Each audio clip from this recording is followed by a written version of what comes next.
তো আমরা practice set 3-তে এসে উপস্থিত হয়েছি, 3 নট 2, 3।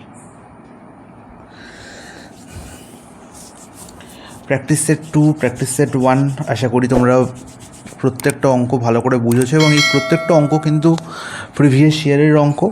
তার মধ্যে কিছু কনসেপ্ট, কিছু প্রশ্ন আছে যেগুলো কনসেপচুয়াল, যেগুলো আমি নিজের ডেটা দিয়ে তৈরি করেছি, আর কিছু প্রশ্ন আছে যেগুলো একদমই প্রিভিয়াস ইয়ার বেসড। ঠিক আছে, চলো শুরু করা যাক আজকের ক্লাস।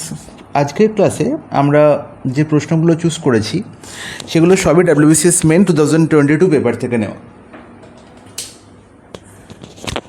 ওকে, তো চলো শুরু করা যাক। প্রথম প্রশ্ন কি বলা হয়েছে? Average of 5 consecutive number is 15। 5টি কনজিকিউটিভ নাম্বার যাদের অ্যাভারেজ বলা হয়েছে 15, আর কনজিকিউটিভ নাম্বার মানে আমরা জানি যেসব নাম্বারের মধ্যে গ্যাপ হচ্ছে 1 করে। তাহলে 5টি নাম্বারের মধ্যে অ্যাভারেজ বলা হয়েছে 15, আর যখনই আমরা বলেছি যে কনজিকিউটিভ নাম্বার, তাহলে কনজিকিউটিভ নাম্বারের অ্যাভারেজ আমরা নির্ণয় করতে পারি খুব সহজেই। আমরা দেখব নাম্বার অফ টার্ম কতগুলো আছে, না 5টি নাম্বার আছে। তাহলে এই নাম্বার অফ টার্ম অড না ইভেন, তুমি বলবে অড, তাই তো। 5 কি নাম্বার, অড না ইভেন নাম্বার, তুমি বলবে অড নাম্বার। তাহলে অবভিয়াসলি এই 5টি নাম্বারের মধ্যে মিডিল নাম্বার যে হবে সেই হবে এদের অ্যাভারেজ। তাহলে মিডিল নাম্বার কে হচ্ছে? ফার্স্ট, সেকেন্ড, থার্ড, ফোর্থ আর ফিফথ। তাহলে এদের মধ্যে মিডিল নাম্বার কে? তুমি বলবে এদের মিডিল নাম্বার হচ্ছে থার্ড নাম্বার। তাহলে থার্ড নাম্বারই হয়ে যাবে এদের অ্যাভারেজ। তা থার্ড নাম্বারের ভ্যালু কত হবে, না 15। আমায় নির্ণয় করতে হবে কি? The greatest number. তাহলে অবভিয়াসলি থার্ড নাম্বারের থেকে যখন ফোর্থ নাম্বারের দিকে যাবো, তার মানে কি আমার ইনক্রিজ করবে নাম্বারগুলোর ভ্যালু। তাহলে আমরা জানি কনজিকিউটিভ নাম্বার মানে প্রত্যেকটা নাম্বারের মধ্যে গ্যাপ হচ্ছে 1 করে, প্লাস 1 করে হচ্ছে প্রত্যেকটা নাম্বারের মধ্যে গ্যাপ। তাহলে এদিকে যদি থার্ড নাম্বারের পরে ফোর্থ নাম্বার তাহলে প্লাস 1 হবে, ফোর্থ নাম্বারের পরে যদি ফিফথ নাম্বারের দিকে যাই তাহলে আরও প্লাস 1 করব। সিমিলারলি থার্ড থেকে সেকেন্ডে যাই তাহলে -1 হবে, সেকেন্ড থেকে ফার্স্টে গেলেও -1 হবে। তাহলে আমাকে যদি গ্রেটেস্ট নাম্বার জিজ্ঞেস করে তাহলে গ্রেটেস্ট নাম্বার বলবো ফিফথ নাম্বার। গ্রেটেস্ট নাম্বার কী বলবো? Fifth number. তাহলে থার্ড থেকে ডাইরেক্ট ফিফথ যাবো, মানে হচ্ছে আমাকে 2 ইনক্রিজ করতে হবে। তাহলে 15 + 2 17 হয়ে যাবে আমার কারেক্ট আনসার। যদি বলে আমাকে স্মলেস্ট নাম্বার কি, তাহলে ফার্স্ট নাম্বার হয়ে যাবে হচ্ছে স্মলেস্ট নাম্বার। তাহলে ফার্স্ট নাম্বার দিতে গেলে আমাকে কত ডিক্রিজ করতে হবে? 2 ডিক্রিজ করতে হবে। তাহলে 13 হয়ে যাবে আমার smallest number. Is it clear? বলবে হ্যাঁ, একদম ক্লিয়ার। এবার এখানে আর একটা প্রশ্ন হতে পারে, এই ধরনের প্রশ্নে বলতে পারে যেখানে 5টি নাম্বারে বলা আছে, বললো 6টি নাম্বার বা 8টি নাম্বার, তখন আমি কি করব? সবসময় মনে রাখবো যখন অড হবে তখন মিডিল নাম্বার হবে অ্যাভারেজ, আর যদি ইভেন নাম্বার অফ টার্ম থাকে তাহলে মিডিলে 2টি নাম্বারের অ্যাভারেজ হবে। মিডিলে 2টি নাম্বারের অ্যাভারেজ হবে আমাদের পুরো সিরিজটার যে অ্যাভারেজ দেওয়া আছে সেটি। ওকে, সিমিলার আমি সেই আনসারটাই এই প্রশ্নে করে দেখাচ্ছি। দেখো, আমাকে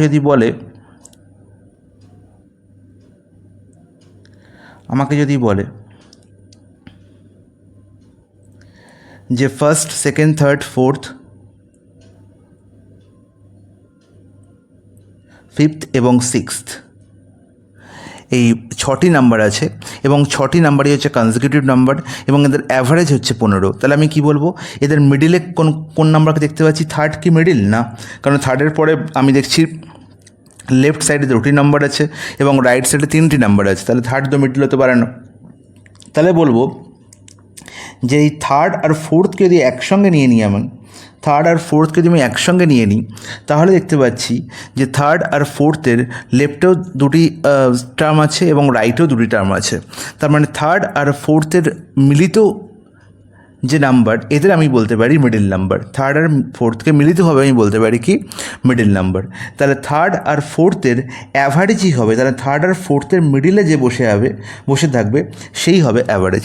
থার্ড আর ফোর্থের মিডিলে যে বসে থাকবে সেই হবে অ্যাভারেজ। তার মানে এখানে third number plus fourth number by 2 করলে হবে আমার 15। Is it clear? বলবে হ্যাঁ, একদম ক্লিয়ার। থার্ড আর ফোর্থের অ্যাভারেজ মানে কি? থার্ড প্লাস ফোর্থ বাই 2 হবে 15। Third number plus fourth number by 2 করলে আমি ভ্যালু কত পাবো? 15। তাহলে থার্ড থেকে ফোর্থে গেলে আমি কত বৃদ্ধি পাই? প্রত্যেকটা নাম্বারের মধ্যে ডিফারেন্স কত করে? 1 করে। তাহলে থার্ড আর ফোর্থের যে মিডিলে যে নাম্বার বসে আছে সেখান থেকে যদি আমি ফোর্থ নাম্বারের দিকে যাই, তাহলে আমার হাফ বৃদ্ধি করতে হবে। আর এই মিডিল নাম্বার মানে 15 থেকে যদি আমি থার্ড নাম্বারের দিকে যেতে হয় তাহলে আমার কী করতে হবে, সরি হাফ, এখানে হাফের জায়গায় 2 লিখে ফেলেছি, এটা হাফ হবে। আর সিমিলারলি এই 15 থেকে মানে অ্যাভারেজ থেকে যদি থার্ড নাম্বারের দিকে যেতে চাই তাহলে আমায় কত মাইনাস করতে হবে, না মাইনাস হাফ।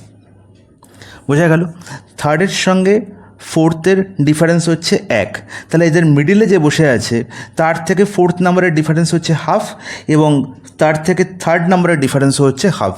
তাহলে অ্যাভারেজ থেকে যদি আমার থার্ড নাম্বারে যেতে হয় তাহলে আমাকে হাফ মাইনাস করতে হবে, এবং অ্যাভারেজ থেকে যদি ফোর্থ নাম্বারে যেতে হয় তাহলে আমাকে হাফ প্লাস করতে হবে। এটুকু শুধু মাথায় রাখতে হবে, ব্যাস। ঠিক আছে? তাহলে 15 হয়ে যাবে কি থার্ড আর ফোর্থের অ্যাভারেজ। তাহলে ফোর্থ নাম্বার কত হয়ে গেল, না ফোর্থ নাম্বার তখন হয়ে গেল 15.5। এবার যদি আমাকে জিজ্ঞেস করে যে গ্রেটেস্ট নাম্বার কি, তাহলে আমি বলবো কি ফোর্থ নাম্বার থেকে আমাকে যেতে হবে 6 নাম্বারে, তাহলে 2 বৃদ্ধি হবে, তাহলে 15.5 + 2 মানে 17.5 হয়ে যাবে আমার কারেক্ট আনসার। তাহলে এটুকুই শুধু মাথায় রাখবো, আর কিছু নয়। প্রত্যেকে বুঝতে পেরেছি? কারোর কোনো ডাউট? না স্যার। চলে যাই নেক্সট প্রশ্ন।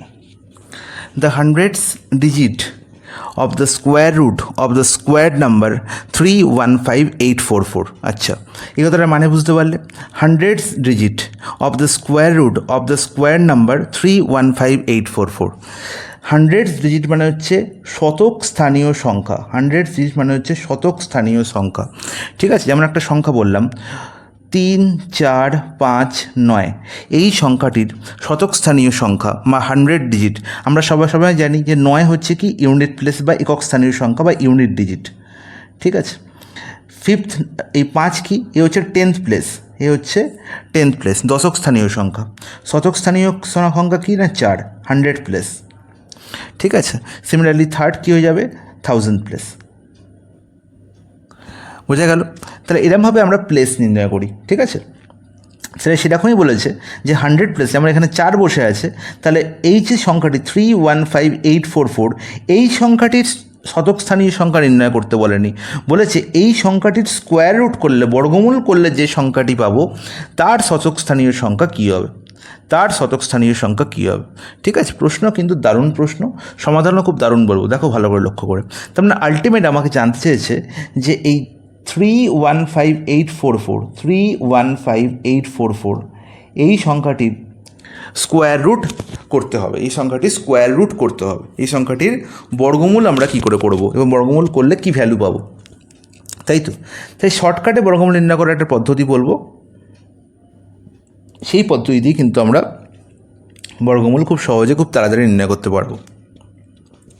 তাহলে যখনই একটা বৃহত্তম সংখ্যার বর্গমূল নির্ণয় করতে যাব, তাহলে আমাকে আগে দেখতে হবে যে এই সংখ্যাটির ইউনিট ডিজিট কী আছে। ইউনিট ডিজিট আছে কি 4। তাহলে এবার আমাকে বলো যে কোন কোন সংখ্যার স্কোয়ার করলে 4 পাওয়া যায়। তোমরা সবাই জানো যে আমি আগের দিনের ক্লাসেই বলেছি যে আমরা জানি যে 2-এর স্কোয়ার করলেও 4 হয়, আবার 8-এর স্কোয়ার করলেও 4 পাওয়া যায়। তার মানে যে এই বড় সংখ্যা, বৃহত্তম সংখ্যাটির বর্গমূল করার পরে তার ইউনিট প্লেসে কী থাকতে পারে, ইউনিট প্লেসে আয়দার 4 থাকতে পারে, আয়দার 2 থাকতে পারে, অথবা 8 থাকতে পারে, তাই তো? তাহলে বর্গমূল করলে কী পাবো, না যে সংখ্যাটি পাবো তার ইউনিট প্লেসে বা একক স্থানীয় সংখ্যা কী হতে পারে, না 2 হতে পারে অথবা 8 হতে পারে। কারণ কি 2-এর স্কোয়ার করলেও 4 হয়, 8-এর স্কোয়ার করলেও 4 হয়। এটুকু ক্লিয়ার? বলবে হ্যাঁ একদম ক্লিয়ার। এটা হচ্ছে ফার্স্ট স্টেপ, এটা হচ্ছে কি ফার্স্ট স্টেপ। এবার সেকেন্ড স্টেপ, এটা হচ্ছে ফার্স্ট স্টেপ গেল।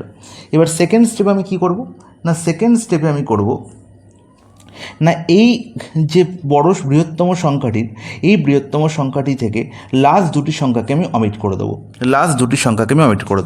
এই লাস্ট দুটি সংখ্যার আমার কোনো গুরুত্ব নেই। Is it clear? বলবে হ্যাঁ একদম ক্লিয়ার, কোনো অসুবিধা নেই। এবার দেখো, তাহলে বাকি যে 4টি সংখ্যা পড়ে আছে 3158, এই 4টি সংখ্যা, এই 4টি ডিজিট দিয়ে যে সংখ্যাটি তৈরি হয়েছে 3158, এই 3158-র কাছাকাছি স্কোয়ার নাম্বার কি, এই 3158-র কাছাকাছি স্কোয়ার নাম্বার কি বা পূর্ণবর্গ সংখ্যা কি আছে, এবং কোন সংখ্যার স্কোয়ার করে সেই সংখ্যাটি পাওয়া যায় সেটা আমাকে নির্ণয় করতে হবে। দেখো তোমাদের আমি বারবার বলেছি যে অ্যাটলিস্ট 60 অবধি স্কোয়ার নাম্বার তোমাকে মনে রাখতেই হবে, 60 অবধি স্কোয়ার নাম্বার তোমাকে মনেই রাখতেই হবে। তোমরা কি জানো যে 55 স্কোয়ার কি? তোমরা কি জানো 55 স্কোয়ার কি? 3025। ভেরি গুড, 55 স্কোয়ার হচ্ছে 3025। তাহলে 55 স্কোয়ার যদি 3025 হয়, তাহলে 56 স্কোয়ার কি তোমরা বলতে পারবে? 56 স্কোয়ার কি তোমরা বলতে পারবে? 56 স্কোয়ার হবে 3136। 56 স্কোয়ার হচ্ছে 3136, ঠিক আছে?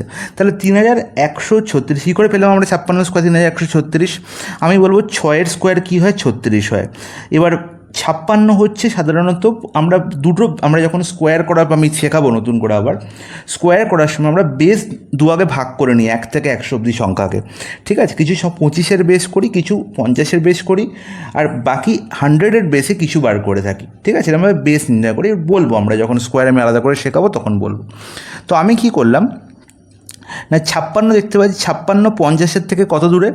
56 50-এর থেকে কত দূরে? না 6 দূরে। 56 50-এর সঙ্গে 6 যোগ করলে হয়, ঠিক আছে?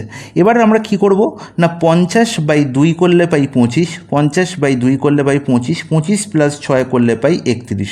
সেই 31ই বসলো এখানে, সেই 31ই বসলো কোথায়? এখানে। তাহলে 56 স্কোয়ার কী করে পেলাম না 6 স্কোয়ার করে পেলাম আমরা 36, আর বাকি এই যে 50 বসে যায়, আমরা 56 কি লিখতে পারি 50 + 6, 50 + 6 হোল স্কোয়ার। তাহলে 6 স্কোয়ারে করে পেয়েছি 36, আর তারপরে বাকি যে 50 বসে আছে একে 2 দিয়ে ভাগ করব, 2 দিয়ে ভাগ করে কী পেলাম 25, 25-এর সঙ্গে 6 যোগ করব। 6 কোথায় পেলাম না 56 50 থেকে কত দূরে? 6 দূরে, 6 জনে 6 যোগ করেছি, ব্যাস এটুকু মাথায় রাখবো, তাহলেই হয়ে যাবে।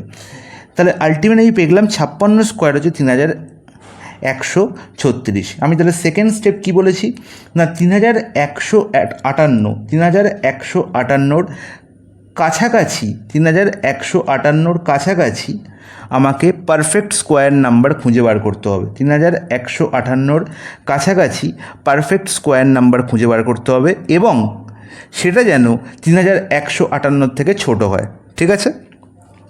তাহলে 3158-র কাছাকাছি পারফেক্ট স্কোয়ার নাম্বার খুঁজে বার করব, এবং সেটি যেন 3158-র ছোটো হয়। তাহলে দেখো 3136 একদম 3158-র কাছাকাছি, এবং এটা 3158-র থেকে ছোটও বটে। Is it clear? তাহলে আমি কী দেখলাম? সেকেন্ড স্টেপ দেখলাম 3158-র কাছাকাছি 3136 হচ্ছে স্কোয়ার নাম্বার, এবং এটি 3158-র ছোটও বটে, 3158-র ছোটও বটে। তাহলে 3136 কোন সংখ্যার স্কোয়ার? 3136 কোন সংখ্যার স্কোয়ার? না 56 স্কোয়ার। 56 স্কোয়ার করলে পাই আমরা 3136। তাহলে 56 এখানেও লিখে দাও, 56 এখানেও লিখে দাও। তাহলে আয়দার নাম্বারটি হতে পারে 562, অথবা নাম্বারটি হতে পারে 568। আয়দার সংখ্যাটি হতে পারে 562, অথবা সংখ্যাটি হতে পারে 568। ব্যাস, এরপরে আমার 562 হবে না 568 হবে, সেটা থার্ড স্টেপ থেকে আমার জানা যায়, থার্ড স্টেপ থেকে, ঠিক আছে? কিন্তু এই থার্ড স্টেপ অবধি যাওয়ার দরকার নেই, কারণ আমার প্রশ্নে বলেছে যে এই যে স্কোয়ার মানে কী বলেছে, স্কোয়ার রুট করার পরে যে নাম্বারটি আমরা পাবো, প্রশ্নে কী বলা হয়েছে? স্কোয়ার রুট করার পরে যে নাম্বারটি পাবো তার 100 ডিজিট কত? তাহলে দেখো 100 ডিজিট 562 হোক বা 568 হোক, এদের মধ্যে আয়দার 562 অথবা 568, এদের মধ্যে একজন হবেই, ঠিক আছে? যেই হোক তাদের প্রত্যেকেরই শতক স্থানীয় সংখ্যা বা 100 প্লেসে কোন ডিজিটটি বসে আছে না 5। তাহলে আনসার কী হবে? 5। অপশান সি হয়ে যাবে correct answer. Is it clear guys? বলবে হ্যাঁ দাদা একদম জলের মতো ক্লিয়ার, কোনো অসুবিধা নেই। এবার তোমাদের বলে দিই, চুপচাপ, আরে বাবা কথা আমি শেষ করেছি।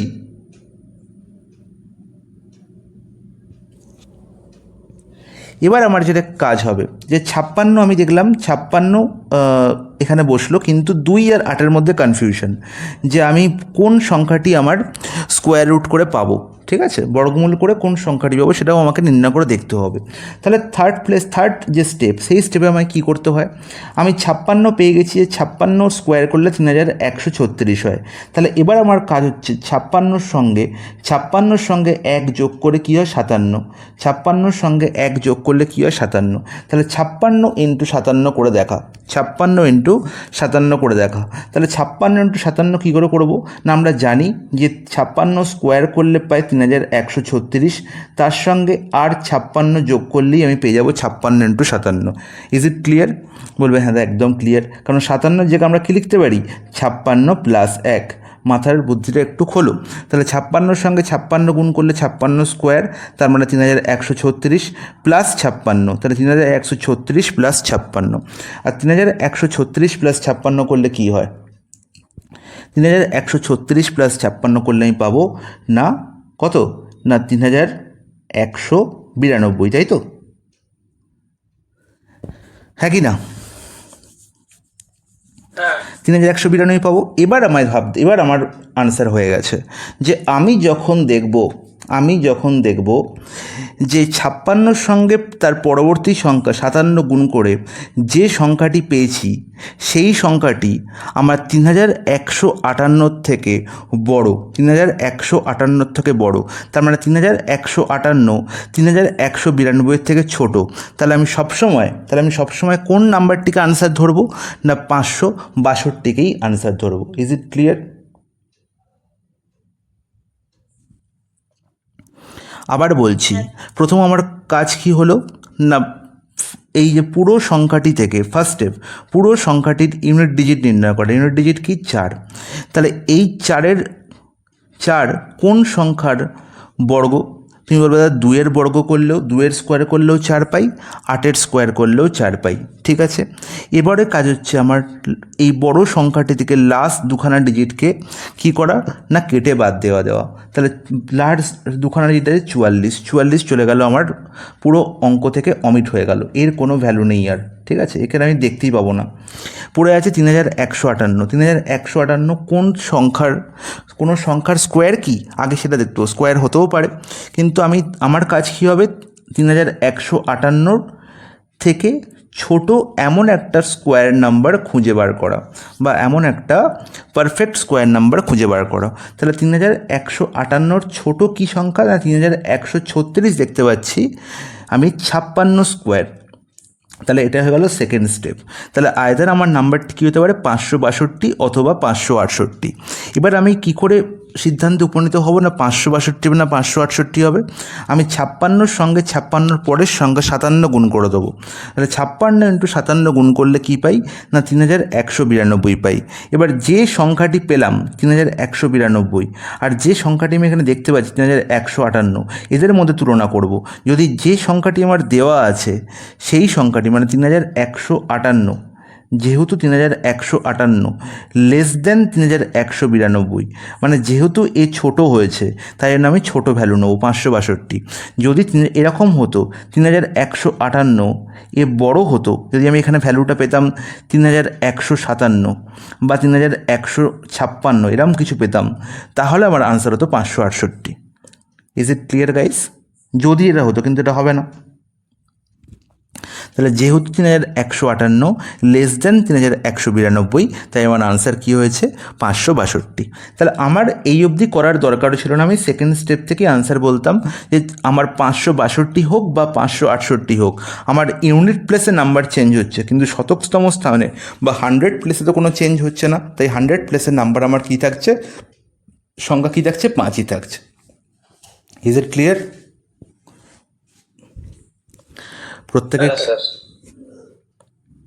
প্রত্যেকে বোঝা গেছে?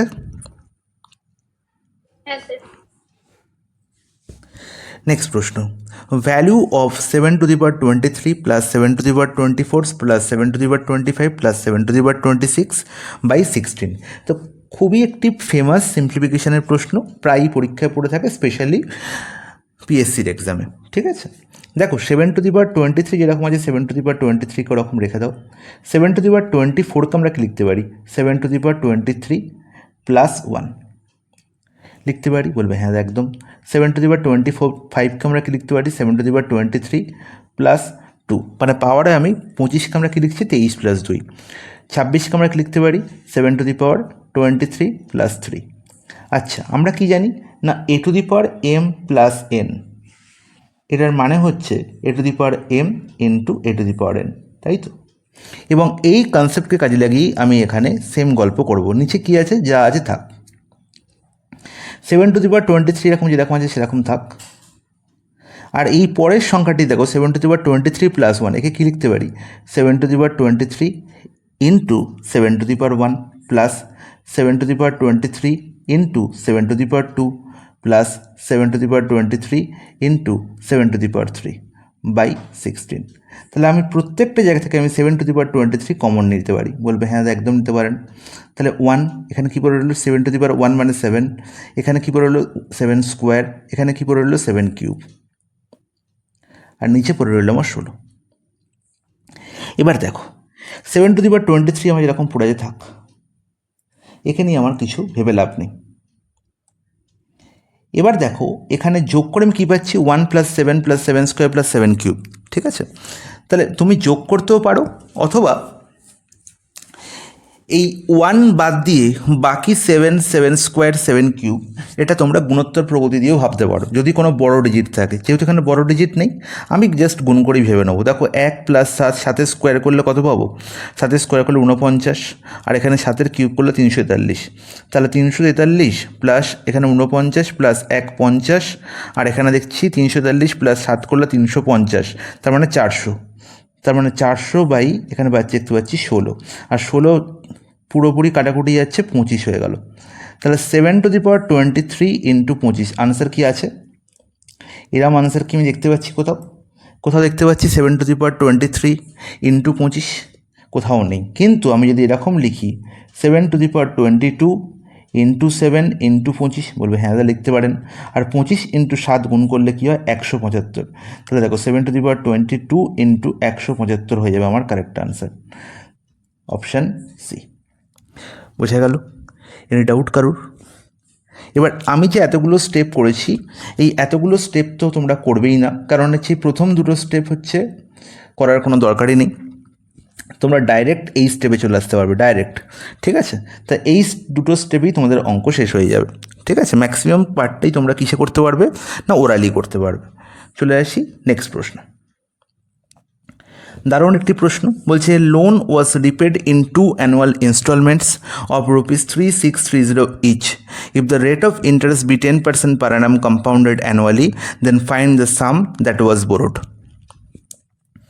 বলো, আমি ইনস্টলমেন্টটা তোমাদের খুব ভালো করে করিয়েছিলাম এবং যথেষ্ট সময় নিয়ে প্রশ্নের আনসার করিয়েছিলাম, ঠিক আছে? যখন কম্পাউন্ড ইন্টারেস্ট করিয়েছিলাম, প্রায় 2 থেকে 3টে ক্লাস আমি তোমাদের ইনস্টলমেন্ট করিয়েছি। সিম্পল ইন্টারেস্টের ইনস্টলমেন্টও করিয়েছি, কম্পাউন্ড ইন্টারেস্টের ইনস্টলমেন্টও করিয়েছি। তাহলে আমরা জানি যে রেট অফ ইন্টারেস্ট বলা হয়েছে 10%।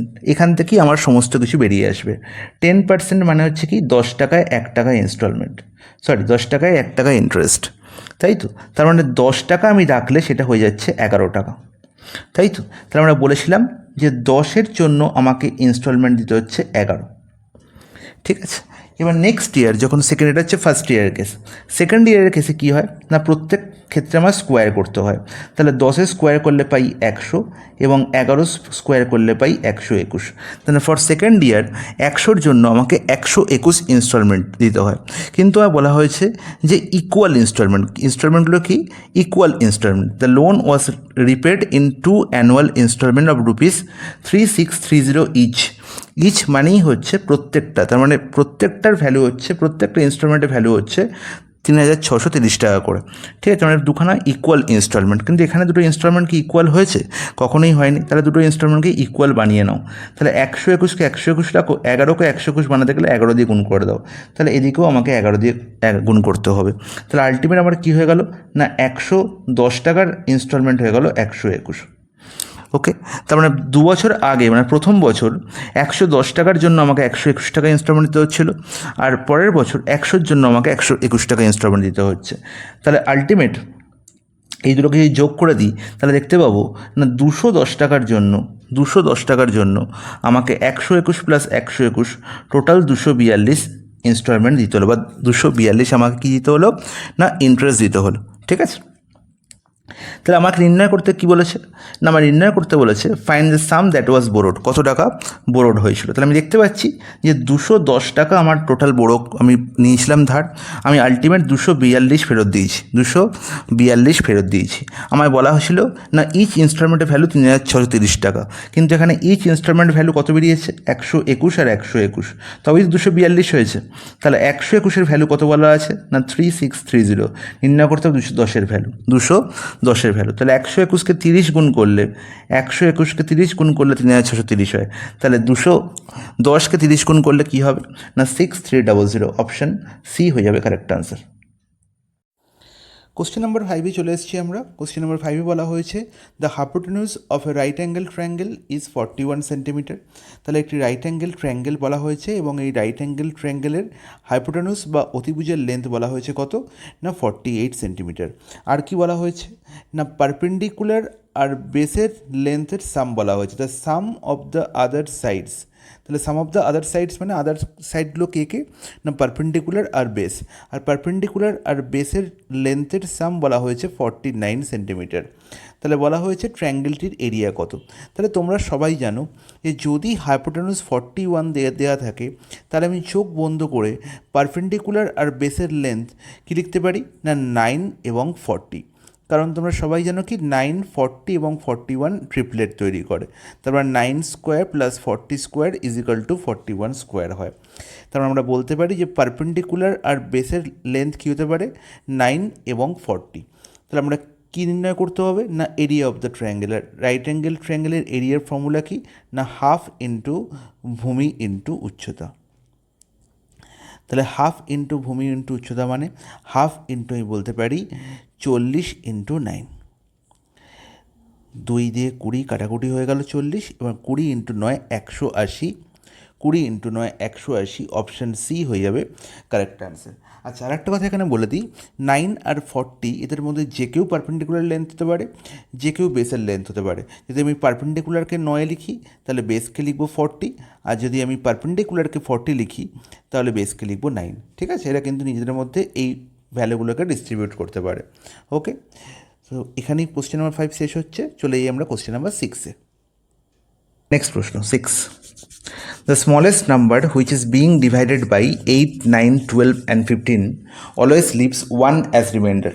বলো, সব থেকে ছোটো সংখ্যা যেটাকে 8, 9, 12 এবং 15 দিয়ে ভাগ করলে সবসময় 1 রিমাইন্ডার পড়ে থাকবে। তাহলে এমন কি নাম্বার আছে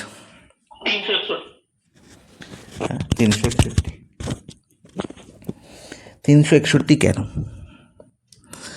তাহলে আমার এই ধরনের প্রশ্ন করার জন্য এলসিএম করার দরকার নেই। আমি যখন এলসিএম এই সেভে চ্যাপ্টার করেছিলাম তখন বারবার বলেছিলাম যে আমি কিন্তু এই প্রশ্ন করার জন্য এলসিএম করার কোনো প্রয়োজন নেই, এলসিএম করতেই যাব না। ঠিক আছে, আমি কি করব না আমায় বলেছে না 8, 9, 12, 15 দিয়ে ভাগ করলে কোনো একটা সংখ্যা আছে, ধরলাম সংখ্যাটা হচ্ছে n, তাকে 8 দিয়ে ভাগ করলাম, 9 দিয়ে ভাগ করলাম, 12 দিয়ে ভাগ করলাম, 15 দিয়ে ভাগ করলাম। এই প্রত্যেকটা দিয়ে ভাগ করলেই আমার রিমাইন্ডার পড়ে থাকছে কত না রিমাইন্ডার পড়ে থাকছে হচ্ছে আমার 1। তাহলে যদি আমার সংখ্যাটার সঙ্গে যদি আমি এরম করতাম সংখ্যাটার সঙ্গে 1 যোগ করে নিতাম, যদি আমি সংখ্যাটার সঙ্গে 1 যোগ করে নিতাম তাহলে আমার কি হতো রিমাইন্ডার 1 বেশি হতো। আর যদি সংখ্যাটা থেকে 1 বিয়োগ করে দিতাম, যদি সংখ্যাটা থেকে 1 বিয়োগ করে দিতাম তাহলে রিমাইন্ডার হয়ে যেত 1 কম মানে 0। ঠিক আছে, মাথায় ঢুকলো? তাহলে যদি আমি সংখ্যাটা থেকে 1 বিয়োগ করে দিই, তাহলে যদি আমি 8, 9, 12 আর 15 দিয়ে ভাগ করি তাহলে আমি কি দেখব না প্রত্যেক ক্ষেত্রে রিমাইন্ডার থাকছে 0, মানে কোনো রিমাইন্ডার থাকছে না। ঠিক আছে, তাহলে আমি সেটাই করব। তাহলে দেখো 361 থেকে 1 বিয়োগ করলে পাই 360, এই 360 9 দিয়েও ভাগ যায়, 12 দিয়েও ভাগ যায়, 15 দিয়েও ভাগ যায় এবং 8 দিয়েও ভাগ যায়, তাই তো? তাহলে 360 আনসার হতে পারে, হবেই কি না আমি বলতে পারছি না। 359 থেকে 1 বিয়োগ করলে পড়ে থাকে 358। ঠিক আছে, 358 বাবা 15 দিয়ে ভাগ যায় না, কারণ এর মধ্যে 5 লুকিয়ে আছে। তাহলে আইদার এখানে 5 অথবা 0 থাকতেই হবে, তার মানে এই অ্যান্সার হতে পারে না। 181 থেকে 1 বিয়োগ করলে কিন্তু আমি কত পাই? 180। 181 থেকে 1 বিয়োগ করলে পাই 180। তাহলে 180 কি 8 দিয়ে ভাগ যায়? বলো, 180 কি 8 দিয়ে ভাগ যায়? 180 8 দিয়ে ভাগ যায় না। ঠিক আছে, তার মানে এও আনসার হতে পারে না। 197 থেকে 1 বিয়োগ করলে আমি পাবো 196। 196 15 দিয়ে জীবনেও ভাগ যায় না। ঠিক আছে, তার মানে অপশান এ হয়ে যাবে কারেক্ট আনসার। তো এই ধরনের প্রশ্নে কিন্তু আমি কখনোই কী করবো না, কখনোই কিন্তু আমি এলসিএম নির্ণয় করবো না। Is it clear guys? প্রত্যেক, চলো নেক্সট প্রশ্ন। The speed of a bus is 54 কিমি per hour excluding stoppages and 45 কিমি per hour including stoppages. The bus will stop per hour for. তাহলে কোনো একটি বাস যদি কোনো জায়গায় না দাঁড়ায়, তাহলে তার আমরা স্পিড নির্ণয় করছি কীভাবে? কত না 54 কিমি পার আওয়ার। আর যদি সে স্টপেজ দেয় তাহলে তার স্পিড হয়ে যায় 45 কিমি পার আওয়ার। এর মানে কি? ইনক্লুডিং স্টপেজ অ্যান্ড এক্সক্লুডিং স্টপেজের মধ্যে গল্প কী? আমি ধরলাম বাস আমার বাড়ি থেকে আমার স্কুলে যাচ্ছে। ঠিক আছে, এখানে হচ্ছে আমার হোম আর এখানে হচ্ছে আমার স্কুল। ঠিক আছে, এর মধ্যে আমার দুটি স্টপেজ আছে। তাহলে সেখান থেকেও বাকি যাত্রীরা ওঠে। ঠিক আছে, আমি বললাম যে বাস চালাচ্ছে তাকে আমি বললাম যে দাদা আপনি আমার বাড়ি থেকে শুরু করবেন, একদম ডাইরেক্ট স্কুলে গিয়ে থামবেন, তাহলে কিন্তু আমি আপনাকে একটা চকলেট খাওয়াবো। ঠিক আছে, সেদিনকে আমি দেখলাম, যেদিন বাস আমি বাড়ি থেকে শুরু করলাম যাত্রা এবং স্কুলে গিয়ে থামলাম, সেদিন দেখলাম আমি 54 কিলোমিটার পার আওয়ার বেগে গেছি। 54 কিলোমিটার পার আওয়ার বেগে গেছি। কিন্তু যে চকলেটটা আমি দিয়েছিলাম সেই চকলেটটা পছন্দ না হওয়ায় পরের দিন সে কী করলো না, দুটি স্টপেজে সে রীতিমতো থেমে গেল এবং বাকি যাত্রীদেরও বাসে তুললো। এবং সেদিন আমি যখন তার স্পিড ক্যালকুলেট করলাম তখন দেখলাম 45 কিমি পার আওয়ার হয়েছে। এটাই হচ্ছে মেন গল্প। ঠিক আছে, তাহলে কেন আমার স্পিড ডিফারেন্স হলো? আমরা সবসময় জানি যে স্পিড ইজ ইকাল টু কি না ডিস্টেন্স বাই টাইম। কিন্তু ডিস্টেন্স তো in both case equal, distance দু জায়গাতেই সেম, এখানেও ডিস্টেন্স যা এখানেও ডিস্টেন্স তাই। কিন্তু কি না টাইমের প্রবলেম হয়েছে। যদি কোনো জায়গায় না দাঁড়ায় তাহলে সে কম টাইম নেবে, আর যদি সে দাঁড়ায় তাহলে টাইম বেশি নেবে। এর কারণ হচ্ছে কি না যখন দাঁড়াবে তখন সে কিছুটা টাইম সেখানে ব্যয় করবে। ঠিক আছে, কিছুটা টাইম সেখানে সে নষ্ট করবে। সেই নষ্ট টাইমটাই হচ্ছে আমাকে নির্ণয় করতে হবে। ঠিক আছে, নষ্ট টাইমটাই আমাকে নির্ণয় করতে হবে। তাহলে এই 45 আর 54 মধ্যে ডিফারেন্স কি? 45 আর 54 মধ্যে ডিফারেন্স হচ্ছে 9। তাহলে 9 কিলোমিটার, তার মানে কি দেখো ভালো করে বুঝবে। 45 কিমি পার আওয়ার মানে হচ্ছে 1 ঘন্টায় সে 45 কিলোমিটার যাচ্ছে, আর 54 কিমি পার আওয়ার মানে হচ্ছে 1 ঘন্টায় 54 কিলোমিটার যাচ্ছে। তাহলে 1 ঘন্টায় সে 9 কিলোমিটার কম যাচ্ছে। এই 1 ঘন্টায় 9 কিলোমিটার কম কেন সে যাচ্ছে? কারণ 1 ঘন্টার যদি ডিস্টেন্স হতো তাহলে তার মধ্যে যদি একটি স্টপেজ থাকতো, তাহলে সেই স্টপেজে সে কিছু টাইম নষ্ট করেছে, এবং সেই নষ্ট করার জন্যই তার কি হয়েছে না এই দূরত্বটা কম হয়ে গেছে, 9 কিলোমিটার কম যাওয়া হয়ে গেছে। তাহলে এই 9 কিলোমিটার যেতে অরিজিনাল স্পিড মানে কি কোনো জায়গায় না দাঁড়িয়ে যে স্পিড, সেই স্পিডে যে সময় লাগে সেই সময়টাই হচ্ছে তার নষ্ট করা সময় বা stoppage time. The bus will stop per hour for. ঠিক আছে, এটাই হচ্ছে আমাকে নির্ণয় করতে হবে। তাহলে 9/54 করলে কত হচ্ছে? 9/54 করলে 1/6, আর 1/6 আওয়ারকে 60 দিয়ে গুণ করলে কত হয় না 10 মিনিট। তাহলে 1 ঘন্টায় সে 10 মিনিট সময় নষ্ট করেছে। 1 ঘন্টায় সে 10 মিনিট সময় সে নষ্ট করেছে। Is it clear guys? Yes, sir. Next প্রশ্ন। In two type of brass, the ratio of copper and zinc are 8:3 and 15:7 respectively. If these two types of brasses are mixed in the ratio 5:2, then in the mixture, the ratio of copper and zinc will be. খুবই famous একটি অঙ্ক, sorry. দেখো এই ধরনের প্রশ্নের সমাধান কী করে খুব তাড়াতাড়ি করব। তাহলে দুটো টাইপের কী আছে, ব্রাশ আছে, আর আমরা জানি যে ব্রাশ তৈরি হয় জিঙ্ক এবং কপারের মিশ্রণ দিয়ে, তাই তো। তাহলে কপার আর জিঙ্ক, আগে কী আছে সেটা ভালো করে লিখবো, কপার আর জিঙ্ক, এটা হচ্ছে টাইপ 1, ঠিক আছে। আর টাইপ 2, টাইপ 2তেও আমি দেখতে পাচ্ছি কপার আর জিঙ্ক কী আছে। তাহলে টাইপ 1-এ কপার আর জিঙ্কের রেশিও কী আছে না 8:3। তাহলে টোটাল টাইপ 1টির ভলিউম কত, 11, 8 প্লাস 3 যোগ করলে কত, 11। সিমিলারলি সেকেন্ড টাইপ দেখতে পাচ্ছি 15:7, এদের যোগ করলে কত হবে না 12। তাহলে টাইপ 2 মেটেরিয়াল টোটাল ভলিউম হচ্ছে 22 এবং টাইপ 1 মেটেরিয়ালের টোটাল ভলিউম হচ্ছে 11, ঠিক আছে। ফার্স্ট তোমার কাজ হচ্ছে এই দুটো ভলিউমকে সেম করা, তাহলে 11কে যদি 22 করতে চাই আমার কী করতে হবে, 2 দিয়ে গুণ করতে হবে। 2 দিয়ে গুণ করলে 8 কী হয়ে যাবে 16, আর 3 কী যাবে 6, বোঝা গেল। তাহলে টাইপ 1 আর টাইপ 2 এর ভলিউম আমি সেম করে নিলাম, ঠিক আছে, দুজনকেই 22 করে নিলাম।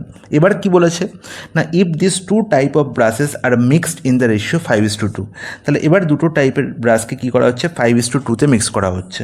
তাহলে 5:2-তে মিক্স করা হয়েছে, আমি কী পেয়েছি না 16:6 পেয়েছি প্রথম টাইপের কপার আর জিঙ্কের রেশিও। তাহলে 16 × 6কে তোমরা 5 দিয়ে গুণ করে দাও। আর এখানে 15:7 ছিল কপার আর জিঙ্ক, এখানেও 5 দিয়ে গুণ করে দাও, ঠিক আছে, 5 দিয়ে নয় 2 দিয়ে গুণ করে দাও। সেকেন্ড টাইপ কত নেওয়া হয়েছে, 2 নেওয়া হয়েছে। তাহলে যা নেওয়া হয়েছে তাই দিয়ে গুণ করে দেবো। তাহলে 5 দিয়ে গুণ করলে আলটিমেট কত হয়, এখানে 5×16 80, আর 5×6 30। এখানে 2 দিয়ে গুণ করলে কত পাচ্ছি 30, আর এখানে 2 দিয়ে গুণ করলে কত পাচ্ছি 14। তাহলে কপার আর জিঙ্ক আমি যে মিশ্রণে এখন পেলাম, তাহলে সেই মিশ্রণে কপার প্লাস জিঙ্ক করলে কত হচ্ছে, 80 + 30 হচ্ছে 110, আর 30 + 14 করলে কত হচ্ছে, 30 + 14 করলে হচ্ছে 44, তাই তো, হ্যাঁ কি না।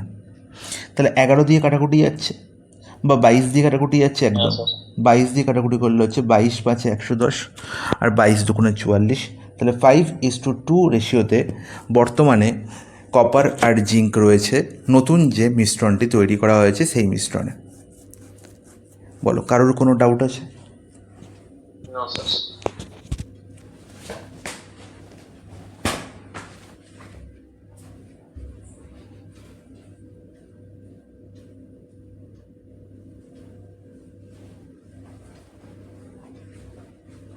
এটা 5 দিয়ে গুণ করছি, তাহলে 5-এর 7, 2-এর 7 এমনি করবো না? এমনি করতে পারো, সময় বেশি লাগবে।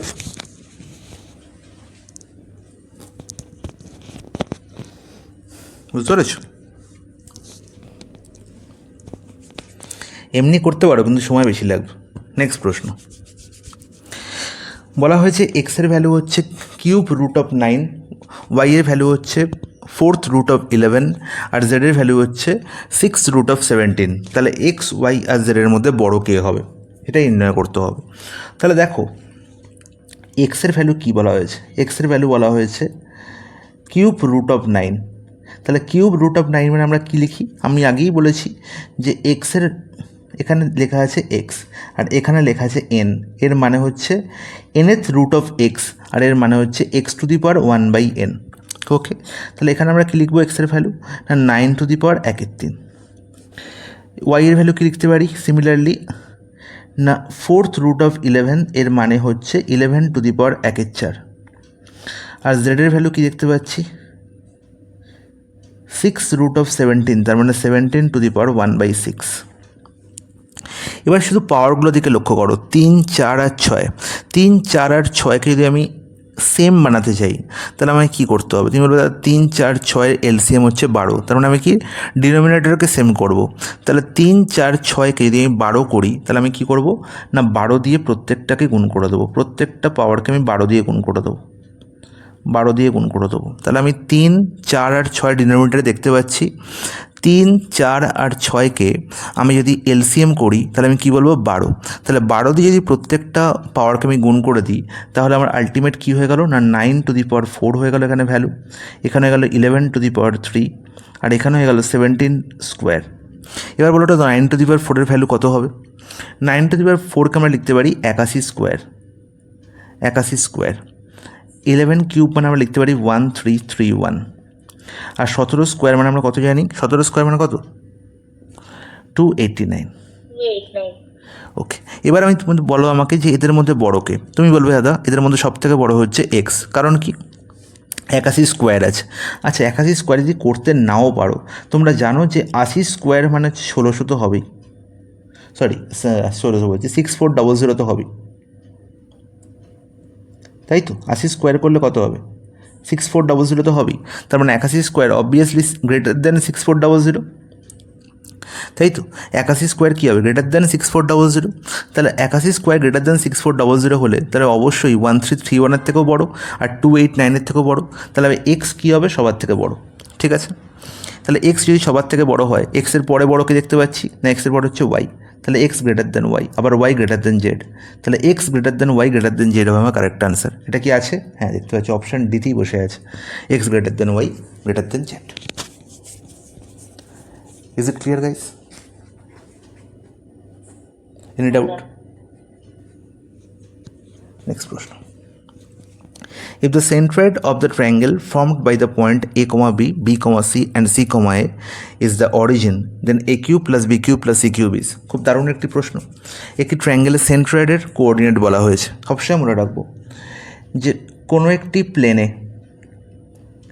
গ্রাফিক্যাল রিপ্রেজেন্টেশন, যদি গ্রাফের মধ্যে আমি একটি ট্রায়াঙ্গেল আঁকি এরকম, এবং এই ট্রায়াঙ্গেলের তিনটে, এরকম দেবো না, তারা এরকম দিলে এরকম,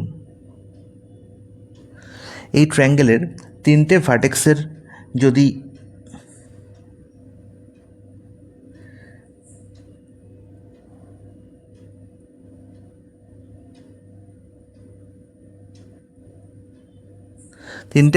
যদি আমাকে কোঅর্ডিনেট দেওয়া থাকে তাহলে এর সেন্ট্রয়েড নির্ণয় করার, সেন্ট্রয়েডের যদি আমাকে নির্ণয় করতে বলে যে সেন্ট্রয়েডের কোঅর্ডিনেট কী হবে, খুব সহজেই আমরা নির্ণয় করতে পারি। সেন্ট্রয়েডের কোঅর্ডিনেট হবে x1 plus x2 plus x3 by 3, y1 plus y2 plus y3 by 3। এটা হচ্ছে সেন্ট্রয়েডের কোঅর্ডিনেট। সেন্ট্রয়েড মানে কি না, যেখানে তিনটে মিডিয়ান কি করেছে না ইন্টারসেক্ট করেছে, যে পয়েন্টে তিনটে মিডিয়ান ইন্টারসেক্ট করে। Is it clear? বলবে হ্যাঁ একদম ক্লিয়ার, কোনো অসুবিধা নেই। তাহলে আমার নির্ণয় করতে হবে কি না, বলা আছে যে x1 y1, x2 y2 এবং x3 y3 ভ্যালু যথাক্রমে A, B, B, C এবং C, A, ঠিক আছে? এবং বলা হলো না centroid of the triangle formed by the point this is the origin. তার মানে সেন্ট্রয়েডের অ্যাকচুয়ালি কোঅর্ডিনেট বলাই আছে।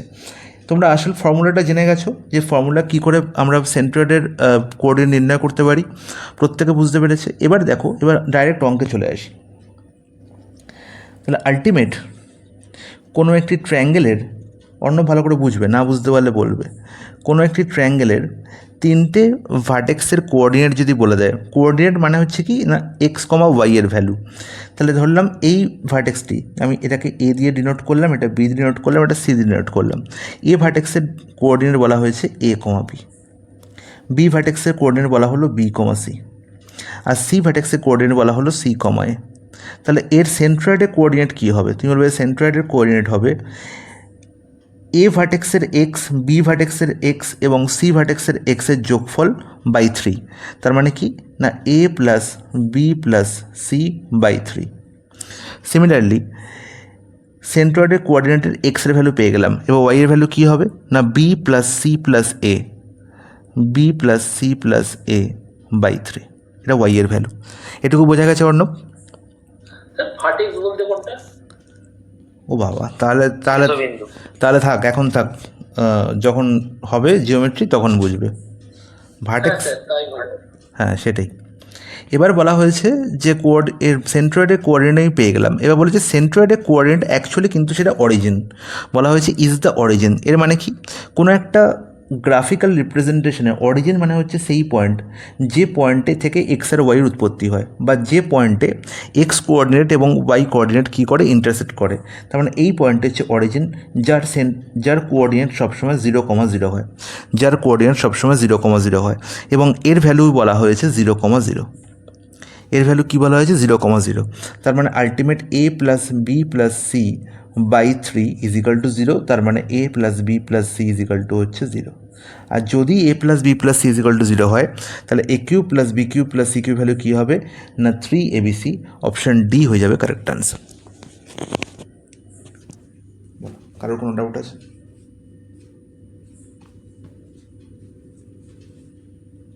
কেউ বুঝতে পারেন এরকম আছে?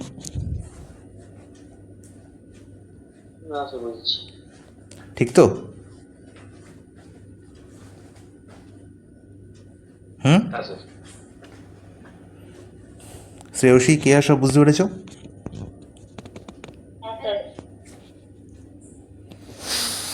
নেক্সট প্রশ্ন। The angles of a quadrilateral are in AP with common difference 20 degree. Then the smallest angle is. তাহলে কোণটি কোয়াড্রিলেটারাল মানে কি, চতুর্ভুজ।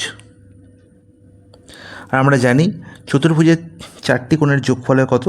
4টি কোণের যোগফল হয় কত না 360 ডিগ্রি। 4টি কোণের যোগফল হয় 360 ডিগ্রি, আমরা সবাই জানি এটা। এবার বলা হয়েছে যে এই 4টি অ্যাঙ্গেল কিসে আছে না এরিথমেটিক প্রোগ্রেশনে আছে। এরিথমেটিক প্রোগ্রেশন কাকে বলে? এরিথমেটিক প্রোগ্রেশন যাকে আমরা বাংলায় বলে থাকি সমান্তর প্রগতি। তার মানে 4টি কোণ মানে হচ্ছে 4টি রাশি। এই 4টে রাশি এরিথমেটিক প্রোগ্রেশনে থাকা মানে এদের প্রত্যেকটা রাশির মধ্যে গ্যাপ হচ্ছে সমান, তাই তো? বলা হয়েছে সেই গ্যাপই বলা হয়েছে কত, 20 ডিগ্রি। ঠিক আছে, তাহলে আমি বললাম যে এই চতুর্ভুজটির 4টে অ্যাঙ্গেল হচ্ছে এরকম A B C R D. তাহলে এ কোণ প্লাস বি কোণ প্লাস সি কোণ আর প্লাস ডি কোণ, এদের যোগফল হচ্ছে কত? এদের যোগফল হচ্ছে 360 ডিগ্রি। বলেছি এদের কমন ডিফারেন্স হচ্ছে কত করে না 20 ডিগ্রি করে। তার মানে কি, যদি আমি বি এর ভ্যালু ধরে নিই এক্স, তাহলে সি এর ভ্যালু কী বলবো, এক্স প্লাস 20। ডি এর ভ্যালু কী বলবো, এক্স প্লাস 40। আর এ এর ভ্যালু বলবো এক্স মাইনাস 20। ঠিক আছে, এদের ভ্যালু কী বলবো, এক্স মাইনাস 20। কেন আমি এরকম মধ্যিখানেরটাকে এক্স ধরলাম, কারণ আমার ইচ্ছা। এবার যখন আমি এদের যোগ করব তখন দেখো আলটিমেট বুঝতেই পারছো যে যোগ করলে কি হবে না ফোর এক্স প্লাস 40 হয়ে যাবে এদের ভ্যালু। আর 4x প্লাস 40 ভ্যালু হচ্ছে কত, 360 ডিগ্রি। 4x প্লাস 40 ভ্যালু কত হবে, 360 ডিগ্রি। তাহলে তুমি বুঝতে পারছো যে এক্স প্লাস 10-এর ভ্যালু হবে কত না 90 ডিগ্রি। তার মানে এক্সের ভ্যালু কত হয়ে যাবে না 80 ডিগ্রি। নির্ণয় করতে কি বলেছে, স্মলেস্ট অ্যাঙ্গেল। আচ্ছা স্মলেস্ট অ্যাঙ্গেল কে না, স্মলেস্ট অ্যাঙ্গেল হচ্ছে এক্স মাইনাস 20। তাহলে 80 মাইনাস 20 60 হয়ে যাবে কারেক্ট আনসার, অপশান ডি। বোঝা গেছে? কারোর কোনো আপত্তি?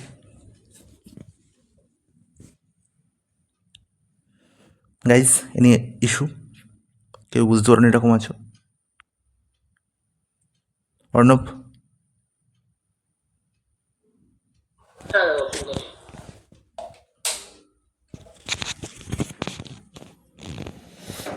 Next question, 12. A batsman has certain average of runs for 11 innings. In the 12th innings, he makes a score of 90 runs, thereby increasing his average by 5. His average after 12 innings is. আচ্ছা, বলা হয়েছে একজন batsman সে 11টা innings already খেলে ফেলেছে। সেই 11টা ইনিংসে সে কত run করেছে আমি জানি না, ওকে। কিন্তু 12তম ইনিংসে মানে 12তম ইনিংসে এসে সে 90 রান করলো। 12তম ইনিংসে এসে সে 90 রান করেছে এবং তার জন্য তার অ্যাভারেজ 5 বেড়েছে। আচ্ছা শুধু এইটুকু লাইন ভালো করে পড়ো।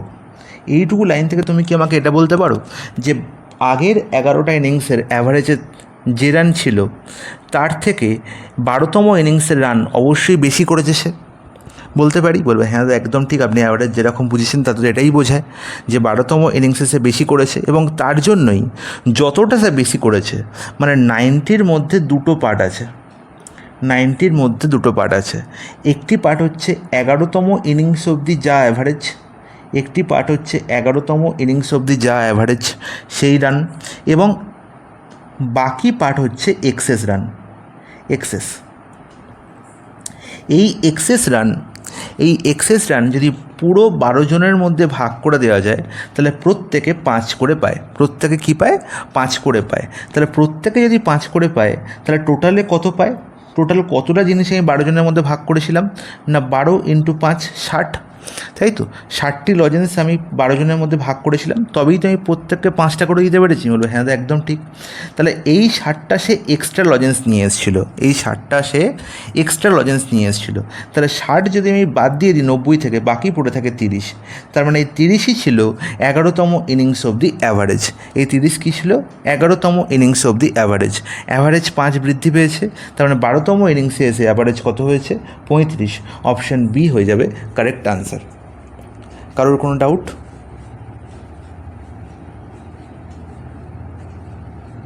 না স্যার। কোনো এক্স এন এসব কিছু ধরার দরকার নেই, ঠিক আছে? এই ধরনের অঙ্কে সিম্পলি ভাববো, যেরকমভাবে অ্যাভারেজ বুঝিয়েছি অ্যাভারেজ এরকমভাবে বুঝবে, পৃথিবীতে অ্যাভারেজের অঙ্কে কোনো অসুবিধা হবে না। অন্য বোঝা গেছে?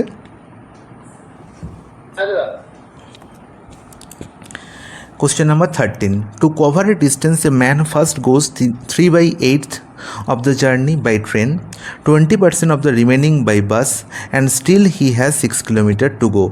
The total distance is. তাহলে একটা মানুষ তার টোটাল জার্নিকে 3টে পার্টে ভাগ করে নিয়েছে। কটা পার্টে ভাগ করে নিয়েছে? 3টে পার্টে। ওকে, বলা হলো প্রথম part, to cover a distance man first goes 3/8 of the journey. তাহলে প্রথম 3/8 অংশ গেল, ঠিক আছে? তারপরে 20% গেল রিমেনিং জার্নির, এবং তারপরেও 6 কিলোমিটার তার বাকি রইল। 6 কিলোমিটার পথ যেতে তার বাকি রইল। তাহলে টোটাল ডিস্টেন্স কী হবে? তাহলে এই ধরনের প্রশ্ন আমি কী করে করব? এই ধরনের প্রশ্ন আমি করব প্রত্যেকটা পার্ট, যেখানে দেখো একটা আছে ভগ্নাংশ, একটা আছে আমার কি না পার্সেন্টেজ। তাহলে পার্সেন্টেজকে ভগ্নাংশ বানাবো, তাহলে পার্সেন্টেজকে এই ভগ্নাংশ বানাই, তাহলে দেখতে পাচ্ছি 20% মানে হচ্ছে 1/5। 20% মানে হতো না 1/5, ঠিক আছে? তাহলে দেখো এই দুটো ভগ্নাংশ থেকে ভালো করে লক্ষ্য করো, 3/8 আর 1/5। এদের হরে কারা বসে আছে? 8 আর 5। তাহলে 8 আর 5কে গুণ করলে কি হয়? 8 আর 5কে গুণ করলে হয় 40। তাহলে ধরে নাও এই টোটাল ডিস্টেন্স হচ্ছে 40। টোটাল ডিস্টেন্স হচ্ছে আমার 40। ওকে, তাহলে টোটাল ডিস্টেন্স যদি 40 হয় তাহলে 40 3/8 মানে কত? 40 3/8 মানে হচ্ছে কত না 15। বোঝা গেল? 40 3/8 মানে কত? 15। তাহলে 40 থেকে 15 বাদ দিলে কত পড়ে থাকে? তুমি বলবে 25। আর 25-এর 1/5, 25-এর 1/5 মানে কত? 5। 25-এর 1/5 মানে কত? 5। তাহলে 15 + 5 20 হয়ে গেছে যাওয়া, 20 তার যাওয়া হয়ে গেছে। Is it clear? 15 + 5 20 তার যাওয়া হয়ে গেছে। টোটাল ডিস্টেন্স আমি ধরেছিলাম 40। তাহলে বাকি পড়ে আছে কত? 20। বাকি কত পড়ে আছে? 20। আর এই 20-র ভ্যালুই বলা আছে প্রশ্নে কত? 6 কিলোমিটার। তাহলে 20-র ভ্যালু যদি 6 কিলোমিটার হয়, আমার নির্ণয় করতে হবে টোটাল ডিস্টেন্স, তার মানে 40-এর ভ্যালু। তাহলে 20-র ভ্যালু যদি 6 হয়, 40-এর ভ্যালু কত হবে? 6 × 2 12 কিলোমিটার। এর চেয়ে সিম্পল মনে হয় এই প্রশ্ন আর কখনো হয় না। বোঝা গেছে? কারোর কোনো অসুবিধা? না স্যার। নেক্সট প্রশ্ন। In a math lesson Samly drew some triangle and some quadrilateral. খুব ভালো একটি প্রশ্ন এটা, কিন্তু কোনো জিওমেট্রির প্রশ্নই নয়, ঠিক আছে? খুব ভালো করে বুঝবে। একটা ম্যাথ লেসন, একটা ম্যাথের টেস্ট হচ্ছে, ঠিক আছে? যেরকম আমি তোমাদের টেস্ট নিই সেরকম সেরকম একটি টেস্ট হচ্ছে। সেখানে স্যামলি কী করেছে? কিছু ট্রায়াঙ্গেল তুলেছে, ড্রিউ সাম ট্রায়াঙ্গেল, এবং কিছু কোয়াড্রিলেটারাল, ঠিক আছে? কিছু ট্রায়াঙ্গেল এঁকেছে এবং কিছু কোঅর্ডিনেটর, কিছু ত্রিভুজ এঁকেছে এবং কিছু চতুর্ভুজ এঁকেছে। তাহলে ত্রিভুজের 3টে শীর্ষবিন্দু থাকে। কটা শীর্ষবিন্দু থাকে? 3টে শীর্ষবিন্দু থাকে। 3টে পয়েন্ট নিয়েই তো একটা ত্রিভুজ হয়, ঠিক আছে? আর 4টে পয়েন্ট নিয়ে একটা চতুর্ভুজ হয়, তাই তো? এই হচ্ছে গল্প। এবার কি বলা হয়েছে না সে কটা পলিগন এঁকেছে? 27টে পলিগন এঁকেছে অল টুগেদার। আচ্ছা, পলিগন মানে হচ্ছে বহুভুজ, ঠিক আছে? পলিগন মানে হচ্ছে কি? পলিগনকে আমরা বাংলায় বলে থাকি বহুভুজ, ঠিক আছে? তাহলে 2-এর বেশি ভুজ মানে হচ্ছে বহুভুজ, ঠিক আছে? 3 থেকে, সাধারণত বহুভুজ শুরু হয় কোথা থেকে না 3 থেকে, মানে একটা ক্লোজ সারফেস হতে হবে, সেখানে 2টোর বেশি আমাকে বাহু থাকতে হবে, অবশ্যই দুটোর বেশি বাহু থাকতে হবে। তাহলে ত্রিভুজ থেকে আমাদের পলিগন শুরু হচ্ছে। ওকে, তাহলে ত্রিভুজ, চতুর্ভুজ, পঞ্চভুজ, ষষ্ঠভুজ, ষড়ভুজ এগুলো সবাই হচ্ছে বহুভুজের উদাহরণ, এবং বহুভুজকে ইংলিশে বলা হয় পলিগন। তো এরকম 27টা সে পলিগন এঁকেছে, তার মধ্যে কিছু ট্রায়াঙ্গেল, কিছু ত্রিভুজ এবং কিছু হচ্ছে কিছু চতুর্ভুজ। ওকে, তাহলে 27টি পলিগনের মধ্যে কিছু হচ্ছে ট্রায়াঙ্গেল আর কিছু হচ্ছে কোয়াড্রিল্যাটারাল, ঠিক আছে, মানে চতুর্ভুজ। এবার বলা হলো টোটাল তাদের 99টা ভার্টেক্স আছে। এবার তোমরা আমাকে বলো যে একটি ট্রায়াঙ্গেলের কটা ভার্টেক্স? ট্রায়াঙ্গেলের সাধারণত 3টি ভার্টেক্স, নাম্বার অফ ভার্টেক্স কত? 3টে। আর কোয়াড্রিল্যাটারের কটা ভার্টেক্স? 4টে ভার্টেক্স। তাহলে এবার যদি আমি ধরে নিই যে 27টা সে পলিগন এঁকেছে, এই 27টার মধ্যে 27টাই যদি ত্রিভুজ হয়, 27টার মধ্যে 27টাই ত্রিভুজ হয়, তাহলে তুমি বলবে 27 × 3 মানে 81টা টোটাল ট্রায়াঙ্গেলের ভার্টেক্স হবে, তাই তো? যদি 27টাই সে ট্রায়াঙ্গেল ড্র করে, তাহলে টোটাল ভার্টেক্স কত হবে? নাম্বার অফ ভার্টিসেস কত হবে না? 27 × 3 81। আর যদি এই 27টার পুরোটাই সবকটাই কোয়াড্রিল্যাটারাল হতো, মানে চতুর্ভুজ হতো, তাহলে নাম্বার অফ ভার্টিসেস কত হতো?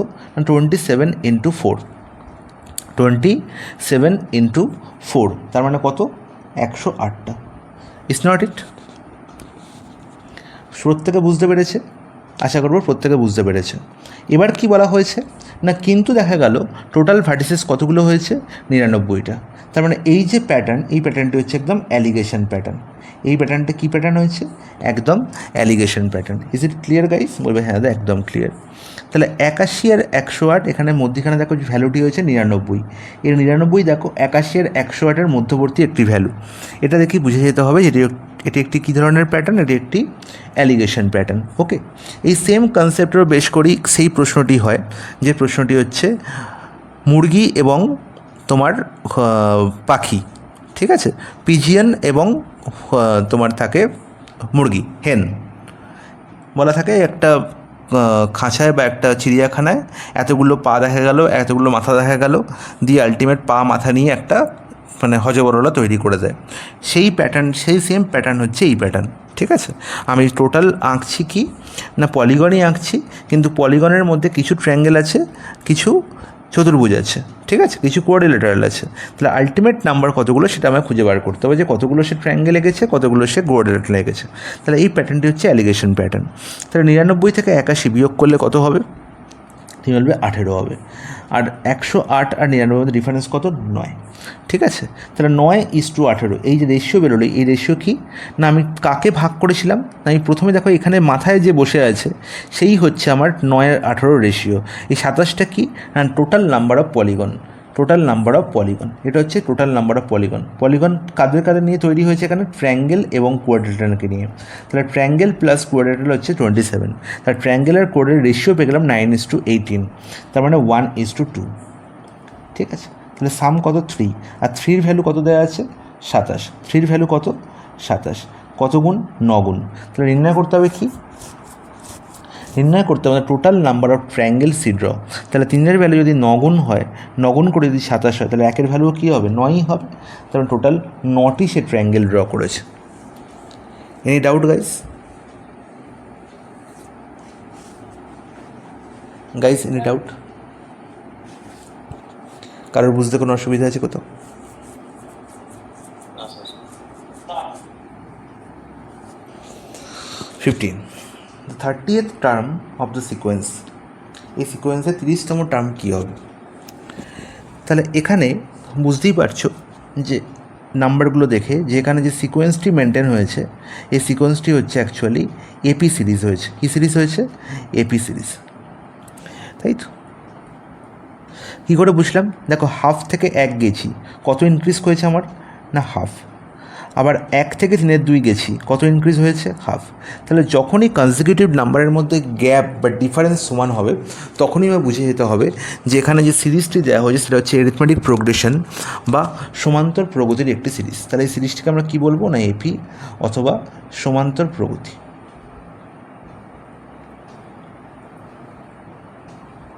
এবার কি বলা হলো না এই সিরিজটির 30th টার্ম কত হবে, ঠিক আছে। তাহলে এরম করে চলছে, এটা হচ্ছে ফার্স্ট টার্ম, এটা সেকেন্ড টার্ম, এটা থার্ড টার্ম, এরম করে 30th টার্ম আমাকে নির্ণয় করতে হবে।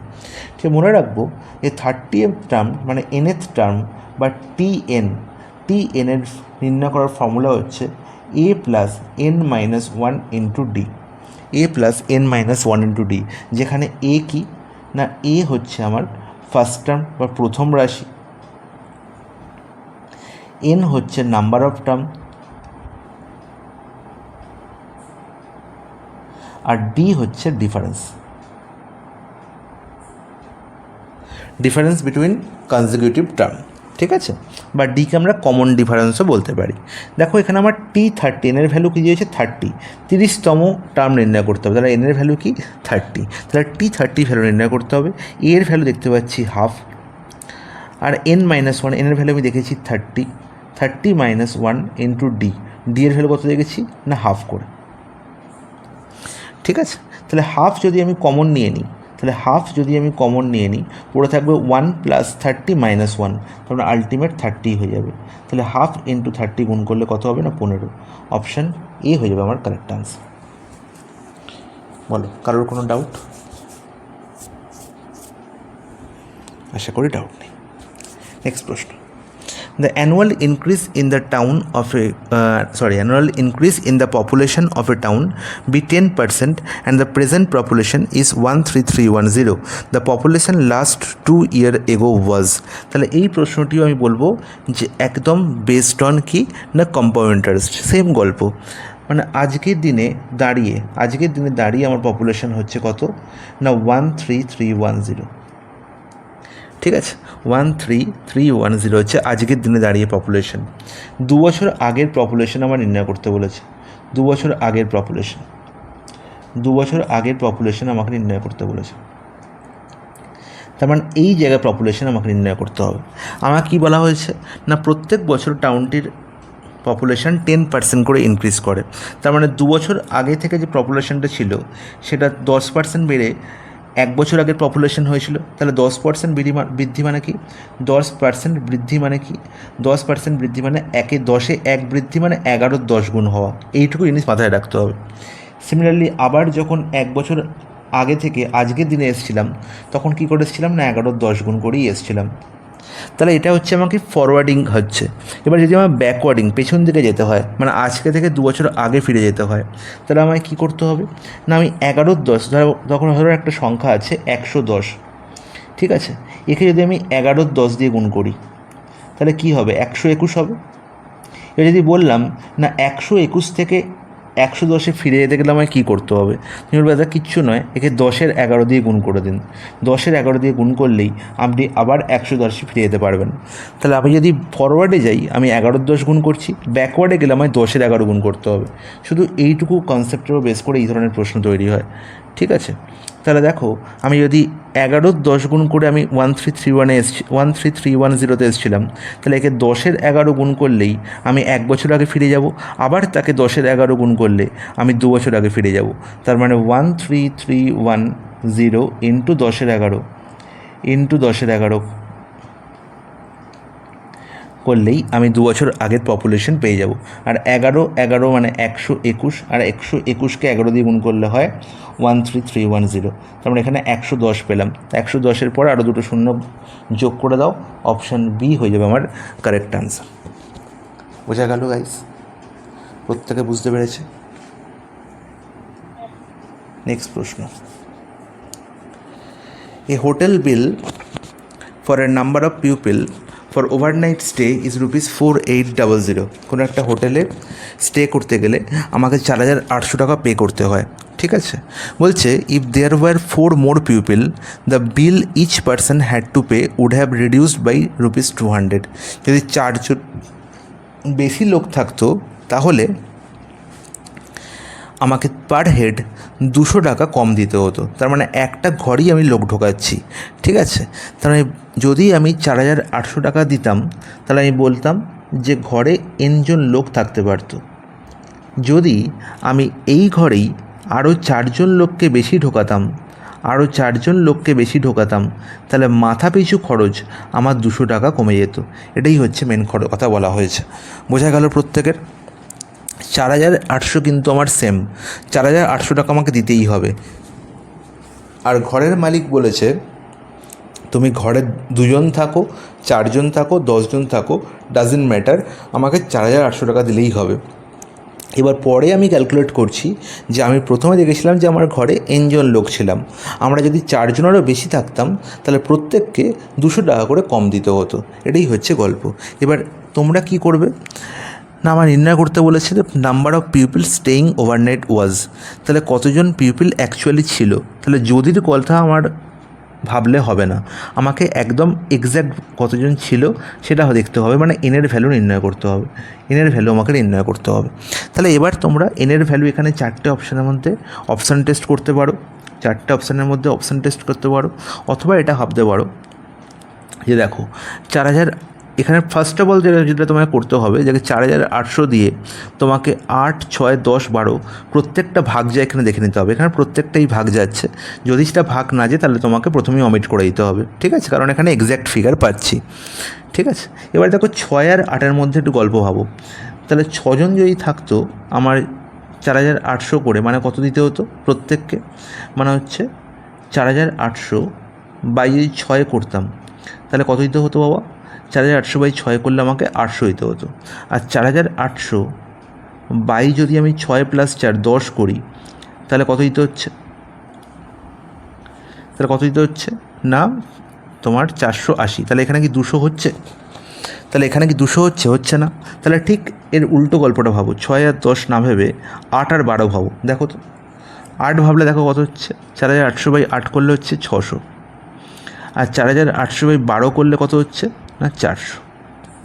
ব্যাস, দেখো 600 আর 400 ডিফারেন্স কত, 200 টাকার ডিফারেন্স, তাই তো? সেটাই তো অঙ্কে বলেছে।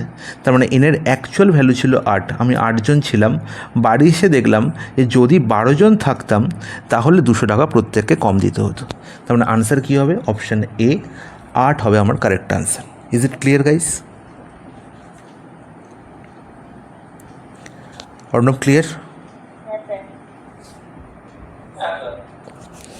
নেক্সট প্রশ্ন, find the equation of a line parallel to y-axis and passing through the point -3, 4. আচ্ছা, এই প্রশ্নটার আনসার কি দেখেই করতে পারবে? প্রশ্ন দেখেই আনসার।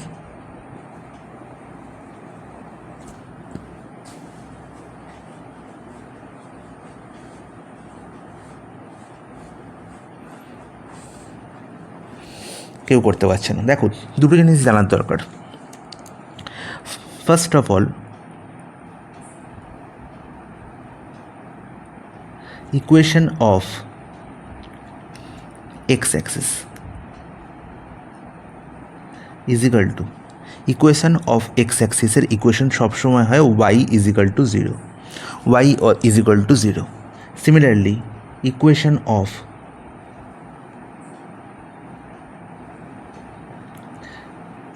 অফ a line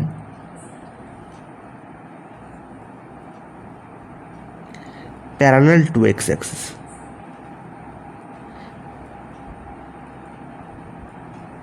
সেটা হয়ে যাবে y is equal to k।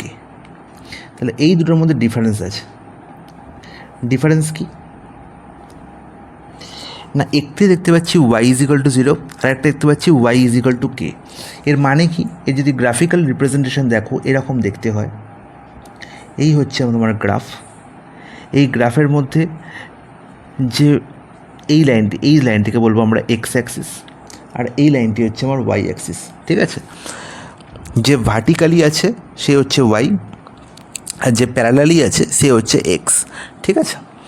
এবার দেখো, আমি বলেছি কি না, ইকুয়েশন অফ x-axis, এই লাইনটি x-axis, আমি কি বলেছি না, এই পয়েন্টটি হচ্ছে 0,0। এবার এই পয়েন্ট থেকে যত আমরা একটা করে ঘরে আসবো তত আমার কি এক্সের ভ্যালু 1 করে বৃদ্ধি পাবো। একটা করে ঘর আসা মানে 1 করে বৃদ্ধি পাওয়া। যখন আমরা গ্রাফ দেখব, গ্রাফে ছক প্রত্যেকটা ছক আঁকা থাকে, এখানে প্রত্যেকটা ঘর যাওয়া মানে 1 ইউনিট করে বৃদ্ধি পাওয়া, ঠিক আছে। তাহলে প্রথম ঘর যখন গেলাম,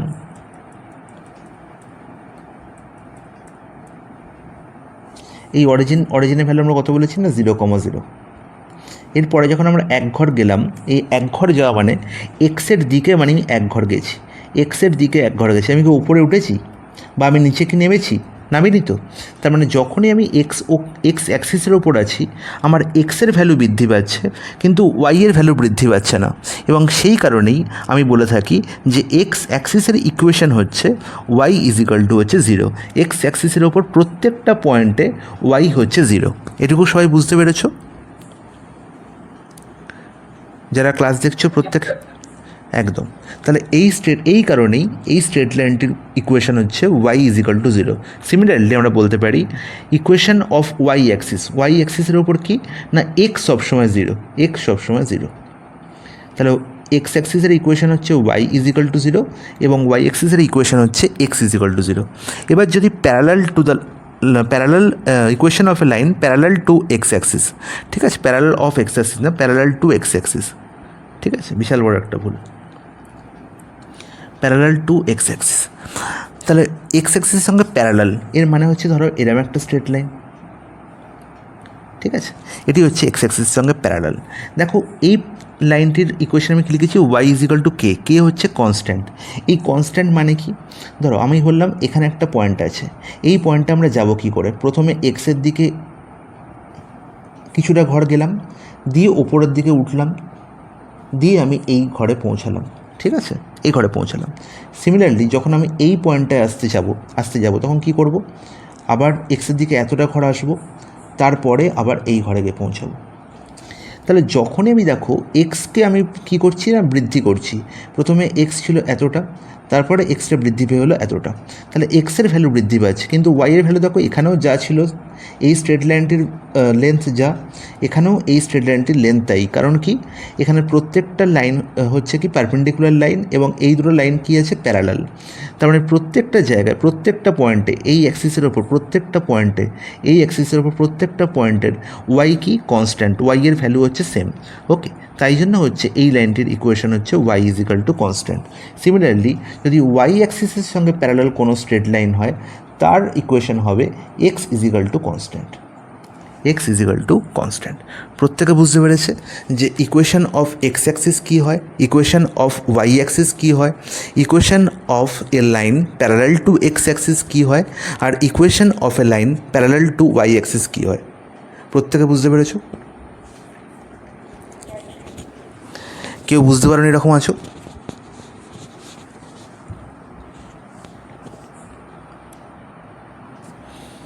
অর্ণব বুঝতে পেরেছো তো?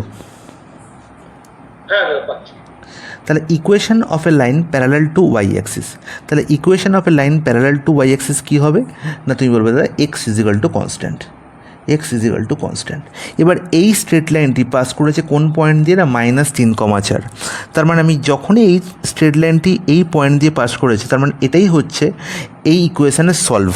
ওকে, তাহলে যখনই আমি -3,4 এই স্ট্রেট লাইনে বসিয়ে দেবো, আমি দেখতে পাচ্ছি যে এখানে আমি দেখতেই পাচ্ছি যে 4-এর কোনো দরকার নেই। 4 কিসের ভ্যালু, ওয়াইয়ের ভ্যালু, 4 কিসের ভ্যালু, ওয়াইয়ের ভ্যালু, তাহলে 4-এর তো কোনো প্রয়োজন নেই।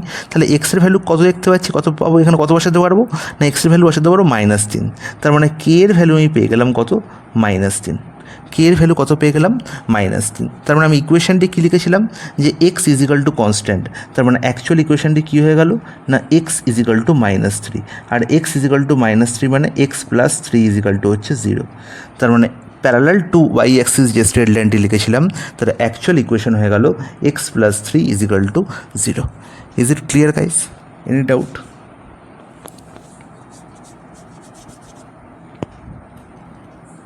কারোর কোনো ডাউট? নেক্সট প্রশ্ন 19. When 50% of one number is added to a second number, the second number increases to its fourth third. Second number increases to its fourth third. খুব ভালো করে বুঝবে। Then what is the ratio between the first number and the second number? ঠিক আছে, তাহলে দেখো বললো দুটো নাম্বার আছে, দুটো নাম্বার আমি যা খুশি ধরতে পারি। এবার কি ধরবো সেটা কিন্তু খুব ভালো করে বুঝবে। বললো 50% অফ ওয়ান নাম্বার, তাহলে এই ফার্স্ট নাম্বারটি এর 50% নেওয়া হচ্ছে এবং সেটি সেকেন্ড নাম্বারের সঙ্গে যোগ করে দেওয়া হচ্ছে। ঠিক আছে, তাহলে আমি ধরলাম যে এটা করার ফলে কি হলো না সেকেন্ড নাম্বারটি আলটিমেট 4/3 হয়ে গেল, বেড়ে কি হয়ে গেল increases to its 4/3, increases to আর ইনক্রিজেস বাই এদের মধ্যে ডিফারেন্স আশা করি প্রত্যেকে জানে। ইনক্রিজেস টু মানে বেড়ে হচ্ছে, আর ইনক্রিজ টু মানে ইনক্রিজ বাই মানে হচ্ছে বাড়ছে। ঠিক আছে, কোনো একটি সংখ্যার ভ্যালু বেড়ে হচ্ছে 4 আর কোনো একটি সংখ্যার ভ্যালু বাড়ছে 4 মানে হচ্ছে +4। ঠিক আছে, আশা করি এই দুটোর মধ্যে ডিফারেন্স প্রত্যেকে জানে। তাহলে বেড়ে হচ্ছে 4/3। এবার এই যে 4/3, এই যে 4/3 বাবা, এর ডিনোমিনেটর কি 3, আর এখানে দেখো 50%, ডিনোমিনেটর কত 2, এর ডিনোমিনেটর কত 2, হাফ, তাই তো। তাহলে 3 আর 2 এর গুণফল কত 6। তাহলে আমি সংখ্যাগুলো কী ধরবো না একটা সংখ্যা ধরলাম 6x আর একটা সংখ্যা ধরলাম 6y। বোঝা গেল? এবার কি বলা হলো, এই প্রথম সংখ্যাটির হাফ, প্রথম সংখ্যাটির অর্ধেক মানে কি 3x। এই 3x যদি আমরা সেকেন্ড নাম্বারের সঙ্গে যোগ করে দিই, তার মানে 6y এর সঙ্গে যদি আমি 3x যোগ করে দিই, তাহলে এই যে পুরো নাম্বারটি হলো না, এই নাম্বারটি অ্যাকচুয়ালি কী হয়ে গেল না সেকেন্ড নাম্বার যা ছিল তার 4/3 হয়ে গেল। আর 6y এর 4/3 করলে কি হয়, 6y এর 4/3 করলে হয় আলটিমেট কত না 8y। তাহলে আলটিমেট হয়ে গেল কি না 3x ইজিক্যাল টু কত হয়ে গেল না 2y, 3x is equal two 2y হয়ে গেল। তাহলে এখান থেকে আমি কী পেয়ে গেলাম না x/y ইজিক্যাল টু হচ্ছে 3/2। নির্ণয় করতে হবে কি না ফার্স্ট নাম্বার আর সেকেন্ড নাম্বারের মধ্যে রেশিও। তাহলে x/y এর ভ্যালু হচ্ছে 3/2, তাহলে 6x/6y এদের মধ্যে রেশিও কী হবে, 6x তো 6 আর 6 তো ক্যান্সেল আউট হয়ে বেরিয়ে চলে যাবে, পড়ে থাকবে x/y। তাহলে x/y হলে কত, সরি এখানে 3/2 না 2/3 হবে।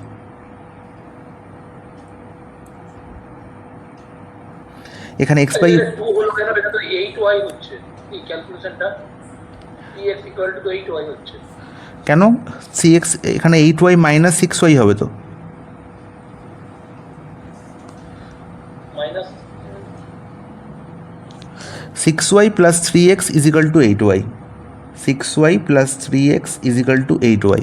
তাহলে 6y ওদিকে গেলে কি হবে, ও মাইনাস, ঠিক আছে। তাহলে 3x = 2y মানে x/y = কী হলো 2/3। তাহলে 6x/6y কী হবে 2/3 হবে, তার মানে 2:3, অপশান সি হয়ে যাবে কারেক্ট আনসার। বোঝা গেল অর্ণব? বাকিটা বুঝতে পেরেছে?